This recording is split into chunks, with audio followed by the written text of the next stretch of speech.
Hi everyone, it's Matt from Cambridge Longbows again. I wanted to share with you today a work in progress and show you basically how we've been doing it. We've come up with a new design for an axe that we particularly like. I don't know if you can see that. So it's very shiny at the moment. I've just been polishing it. So I don't know if you can see, it's probably too shiny to actually make it out. There's like a hollowed out section here underneath the bearded section. I'll turn it very carefully so hopefully you can see that. Same on the other side. Okay, so this started out life.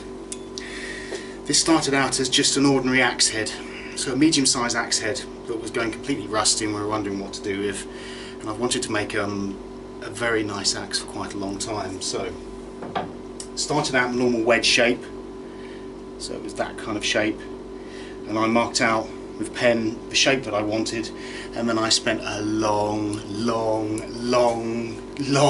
time cutting and grinding away the metal. I didn't want even. So I used angle grinder to cut. So this is an angle grinder, but it's also, as well as a cutting attachment, it's got a slightly wider one which is for grinding. So as well as cutting, you can use this for grinding away. You've got to be quite careful. We have the old sanding flap for the angle grinder as well. What else did we use? Files and all sorts generally. Then once I got it down to the shape that I actually wanted, I started grinding it away on the where are we? There it is. On my bench sander.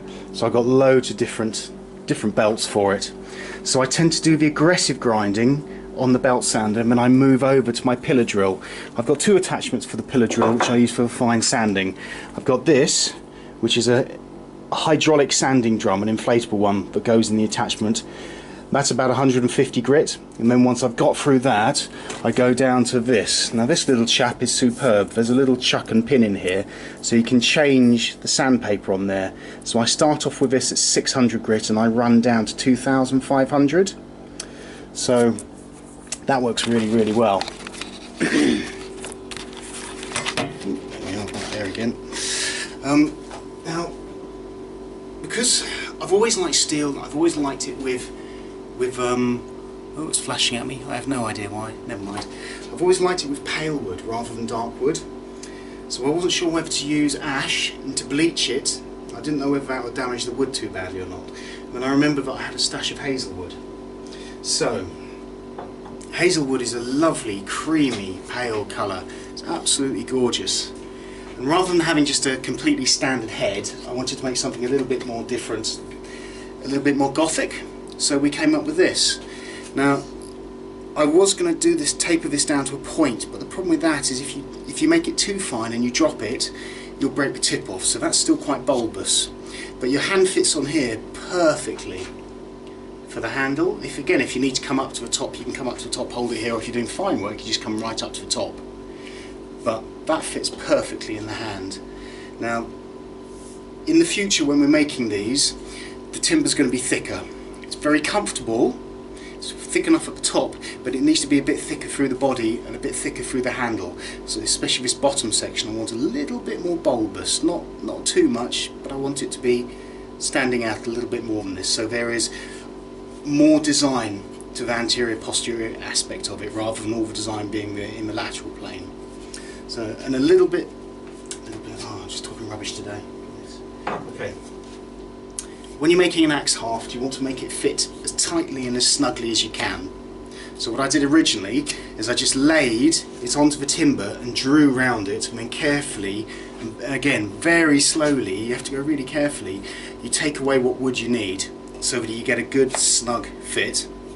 You then cut with a miter saw. You need to cut a very fine slot in the top there, which you then make a wedge of the same wood. Well, it can be different, but I like it all to look the same, and the wedge goes in the top so that that's gone through. You can see there's a bit of a gap around the timber at the top there. It's completely snug at the bottom, but at the top there's a little bit of a gap. So you put your wedge in with lots of glue and you just hammer him home and it closes up the gap, and that won't then come off. So doesn't look very good like that. Looks better like that. But this is going to be the first of many. I have to say I've enjoyed making this much more than the swords or the knives, because you can do so much more with it. Just the knife is a knife, you can only have a little bit of detail in the blade or the shape, whereas with axes there's a lot more license to be creative. So that is our new axe. It's lovely, and let me know if you want one. Thanks for watching.